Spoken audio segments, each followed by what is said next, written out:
जी हाँ साथियों, बहुत बहुत स्वागत करता हूँ मैं रोहित सर। आज आप लोगों के लिए हम कक्षा 12 जनरल स्वास्थ्य चैप्टर के अति लघु क्वेश्चन, आपके बोर्ड में जो अति लघु क्वेश्चन पूछा जाता है, तो जनरल स्वास्थ्य चैप्टर से कौन कौन क्वेश्चन जो है वो पूछा जा सकता है बोर्ड में। ऐसे प्रश्न को हम उसका उत्तर प्रश्न दोनों को सॉल्व कराते हुए चलेंगे। बस मेरा आपसे एक ही निवेदन है कि इस वीडियो को ज़्यादा से ज़्यादा शेयर करें ताकि और बच्चे भी इस चीज़ का लाभ ले सकें। ठीक है, जनरल स्वास्थ्य चैप्टर है, ये मैंने खुद इसको बनाया है और वही उसी टॉपिक को लिए है जो आपके बोर्ड में पूछा जाता है। चलिए एक एक क्वेश्चन के बारे में हम आपसे मिलवाते हैं। ठीक, आपको मिलवाते हैं। सबसे पहला क्वेश्चन है, जनरल स्वास्थ्य का क्या अर्थ है। अच्छा क्वेश्चन है कि जनरल स्वास्थ्य से क्या मतलब है। देखिएगा, जनरल स्वास्थ्य जनन प्रणाली जो जनन की प्रक्रिया होती है जनरल स्वास्थ्य से, इसमें जब कोई व्यक्ति मानसिक, शारीरिक और सामाजिक, मतलब जब कोई व्यक्ति वो शारीरिक रूप से, मानसिक रूप से और सामाजिक रूप से तीनों प्रारूपों में क्या होता है, स्वस्थ होता है, उसी को क्या कहते हैं, जनरल स्वास्थ्य कहते हैं।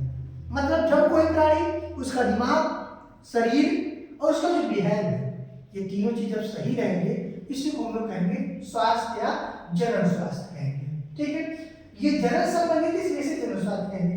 अगला है, भारत में परिवार नियोजन कार्यक्रम कब शुरू किया गया था। 1951 में। यह आपके बोर्ड में पूछा जाएगा कि परिवार नियोजन जो फैमिली प्लानिंग है कब शुरू किया गया, तो 1951 शुरू किया गया है। इसी समय एक नारा दिया गया था, नारा भी याद रखिएगा, आपके पेपर पूछा जाएगा। कौन सा नारा था, हम दो हमारे दो। ये कक्षा 10 वाले भी याद रखिएगा, क्लास 10 इनके भी चैप्टर में ये चीज जुड़ा हुआ है। तो परिवार नियोजन कब शुरू किया गया है, 1951 में शुरू किया गया है। अगला क्वेश्चन है, जनसंख्या विस्फोट का मुख्य कारण क्या है। माने जो जनसंख्या बढ़ रही है, इसका कारण क्या है। तो जन्म दर अधिक, बच्चे अधिक पैदा हो रहे हैं और मृत्यु दर क्या हो रही है, कम हो रही है। लोग अधिक बच्चे पैदा हो रहे हैं और मरने वालों की संख्या कम है। अब एक बात है, कैसे, क्यों मरने वाली संख्या कम हो गई, क्योंकि मरने से पहले क्या उपचार मिल जाता है, उपचार ट्रीटमेंट हो जाता है। जब सही समय पर उपचार हो जाएगा तो मरने वालों की संख्या क्या हो जाएगी, कम हो जाएगी। समझ में आ गया ना, ठीक है। फिर परिवार नियोजन का उद्देश्य क्या है। परिवार नियोजन का क्या उद्देश्य है, मतलब परिवार नियोजन काहे के लिए किया जाता है, तो जनसंख्या को नियंत्रण करने और मातृ शिशु स्वास्थ्य, मतलब जो बच्चा है और जो माता है, जो बच्चे को जन्म दे रही है माँ और वो बच्चा, दोनों के स्वस्थ, उसके शरीर का स्वास्थ्य का देखभाल करना और जनसंख्या को कम करना, यही परिवार नियोजन का उद्देश्य होता है। फिर प्राकृतिक गर्भ निरोधक विधियां क्या है। प्राकृतिक मतलब क्या होता है कि खुद अपने आप, गर्भ निरोधक मतलब क्या होता है, बच्चे पैदा न हो। तो कौन सी ऐसी व्यवस्था की जाए या कौन सी ऐसी व्यवस्था होती है जिसमें बच्चे पैदा नहीं होते हैं या गर्भ क्या होता है, रुका रहता है, तो रिदम विधि। रिदम विधि का मतलब क्या होता है, रिदम विधि का मतलब होता है कि जिसे हम लोग क्या बोलते हैं, सुरक्षित काल और असुरक्षित काल, सेफ पीरियड और इनसेफ पीरियड। मतलब जितने दिन, जब से मासिक चक्र शुरू हुआ है, जब मासिक चक्र शुरू होगा, जब ब्लीडिंग होगी, जो ब्लड बाहर आएगा, जिस ब्लीडिंग होगी, किसी औरत में क्या 1 सप्ताह होता है, किसी में 3 दिन, किसी में 5 दिन, 6 दिन, 4 दिन, हर स्त्रियों में अलग अलग होता है। तो इसके लगभग 1 सप्ताह तक, कुल मिलाकर के 15 दिन, मान लीजिए 1 सप्ताह ये हो गया, 1 सप्ताह ये, तो 15 दिन तक अगर आप संभोग करते हैं, माने संभोग की क्रिया होती है, तो बच्चा पैदा होगा।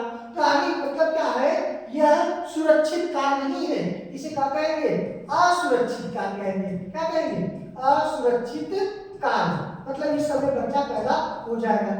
लेकिन जब बच्चा पैदा नहीं होगा, उसी को क्या कहेंगे, सुरक्षित काल। और वही जो रिदम विधि होती है, जो सुरक्षित काल होता है, उस समय बच्चा पैदा नहीं होगा। अगला क्या है, बाधा गर्भ निरोधक विधि क्या है, मतलब कौन सा विधि है जो रोकने बैरियर का काम करता है? कौन सा काम करता है? बैरियर का। अपने चैनल पे हम पढ़ाए हैं परिवार नियोजन, देख लीजिएगा, वहां समझ में आएगा। नहीं तो अगर आप लोग चाहेंगे तो हम आप लोगों को पढ़ा देंगे। तो कमेंट बॉक्स में करिएगा अगर आपको परिवार नियोजन चाहिए एकदम शॉर्टकट में अच्छे से, तो हम आपको पढ़ा देंगे। तो कंडोम जो है वो बाधा विधि है। बाधा क्या होता है? किसमें रोका जाता है ताकि स्पर्म ओवम से न फर्टिलाइज कर सके। कंडोम का मुख्य लाभ क्या है? गर्भ निरोधक, बच्चा पैदा होने से रोकेगा, तथा एसटीडी। एसटीडी मतलब क्या? ये आपके पेपर में आया इसका पूरा फुल फॉर्म। इसका पूरा नाम क्या है? सेक्सुअली, इसका पूरा नाम क्या है? Sexually transmitted disease. Sexually transmitted disease मतलब इसका क्या है? ये फुल फॉर्म है। फिर आईयूसीडी का उदाहरण क्या? आईयूसीडी मतलब क्या है? ये एक इंट्रायूटेरिन पीढ़ी क्या कहते हैं? डिवाइस है। ठीक, इसमें क्या होता है कि जो महिलाएं होती हैं वो कॉपर टी या इसे हम लोग कहते हैं लूप, कॉपर टी का प्रयोग करती है जिससे गर्भ न हो, माने बच्चा क्या होगा? गर्भ निरोधक का काम करेगा। समझ में आ गया?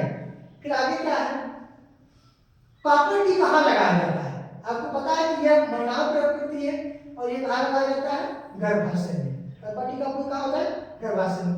पुरुष में नसबंदी क्या कहलाता है? बहुत इंपॉर्टेंट है, इसे आप नोट कर लीजिएगा। पुरुष में क्या है?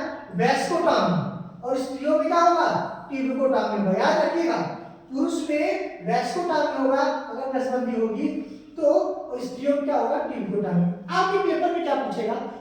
वैस्कोटॉमी किससे संबंधित है या ट्यूबिकोटॉमी किससे संबंधित है? तो आप लोग ये याद रखिएगा। फिर कहा गर्भ निरोधक गोलियां आधारित होती है, एस्ट्रोजन व प्रोजेस्टेरोन पर होती है। ये क्या होती है? ये मादा हार्मोन्स होती है। अभी भी हमने बताया एसटीडी का पूरा नाम क्या है? सेक्सुअली ट्रांसमिटेड डिजीज होता है। एचआईवी से होने वाला रोग एड्स हो गया भाई। एचआईवी क्या है? वायरस है, और एड्स क्या है? रोग है। एचआईवी का पूरा नाम क्या है? ह्यूमन इम्यूनो डिफिशियंसी वायरस है, और एड्स का पूरा नाम क्या है? एक्वायर्ड इम्यूनो डिफिशियंसी सिंड्रोम होता है। फिर आगे क्या है? एचआईवी मुख्य वायरस से आक्रमण करता है। एचआईवी जो होता है वो किस पर आक्रमण करता है?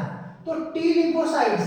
आपके पेपर में याद रखिएगा, टी लिम्फोसाइट्स और बी लिम्फोसाइट्स में अंतर याद रखिएगा, हम इसे पढ़ाए हैं। यह आपके पेपर बहुत इंपॉर्टेंट है, टी लिम्फोसाइट्स और बी लिम्फोसाइट्स। ठीक, एचआईवी संक्रमण फैलता है। एचआईवी कैसे फैलता है? असुरक्षित यौन संपर्क से फैलता है। एड्स की जांच एलिसा टेस्ट होता है। एलिसा का पूरा नाम इंजाइम लिंक्ड इम्यूनो डिफिशियंसी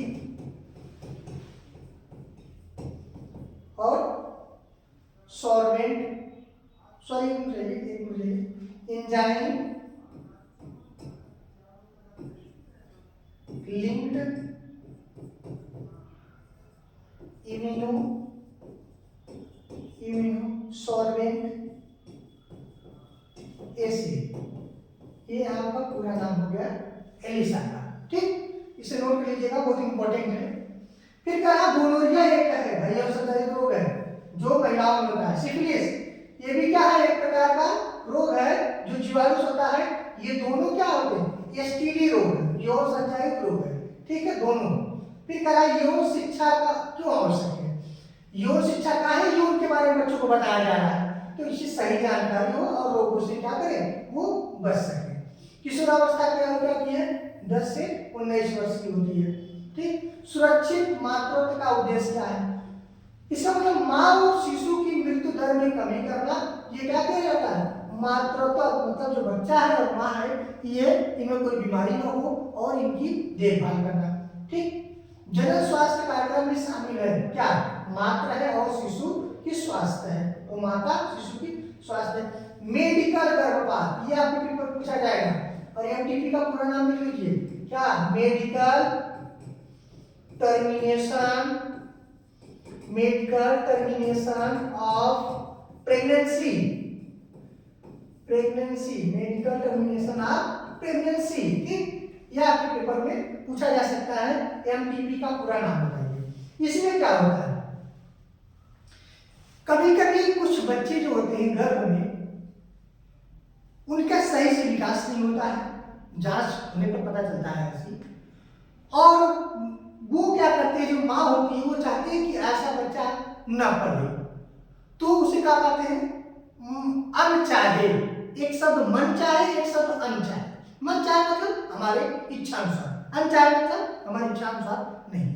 तो वो माता चाहे कि वो बच्चा जो खराब है, जिसको सही ढंग से विकास नहीं कर रहा है, उसे क्या कर दिया, मार दिया जाए। क्या कार्य मारने का मतलब क्या है, मारना नहीं, मारना गलत वर्ड है, मारने का मतलब क्या होता है, उसे अपने शरीर से क्या कर निकाल देना है, जिससे हम लोग गाँव के नाम पे गर्भपात कहते हैं। क्या कहते हैं भाई, गर्भपात कहते हैं, ठीक। तो एमपीपी का वही उद्देश्य होता है कि अवांछित, मतलब जो जरूरी नहीं है, गर्भ क्या से क्या कर जाए, मुक्ति पा जाए, वो होता है एमपीपी का काम। एमपीपी अध्ययन भारत में कब आया था, 1978 में आया था। जनन स्वास्थ्य संबंधी जागरूकता फैलाता है। यौन शिक्षा, यौन शिक्षा देते इसके बारे में लोग जानेंगे। गर्भ निरोधन की स्थायी विधि क्या है, नसबंदी है। नसबंदी का मतलब क्या है, पुरुषों में और स्त्रियों में नसबंदी हो जाएगा तो बच्चे पैदा नहीं होंगे, वो उसकी अस्थायी विधि होगी। आईयूसीडी का कार्य बताओ, क्या करा, इनिशिएशन को रोकना। ये 40 संक्रमण किससे फैलता है भाई, ये 40 रोग किससे, ये जो वायरस है किससे फैलता है, रक्त का आधान। आधान मतलब क्या, जैसे कोई व्यक्ति उसके अंदर अगर एचआईवी वायरस है, अगर वो किसी को ब्लड देता है तो 100% है कि वो वायरस ब्लड की सहायता से चला जाएगा। तो मतलब जो रक्त का दान करती है। जन स्वास्थ्य का संबंध है व्यक्ति एवं समाज दोनों से है। तो आप पूरा विश्वास है कि जितना भी अगर आप पढ़े होंगे तो जन स्वास्थ्य चैप्टर से जितना भी इंपॉर्टेंट अति लघु है शायद आपको आ भी गया, वो भी तैयार होगी। ठीक है, मिलते हैं अगले वीडियो में, तब तक के लिए जय हिंद। और वीडियो को लाइक करना मत भूलिएगा, शेयर करना भी मत भूलिएगा, क्योंकि पेपर नजदीक है। ठीक है, धन्यवाद।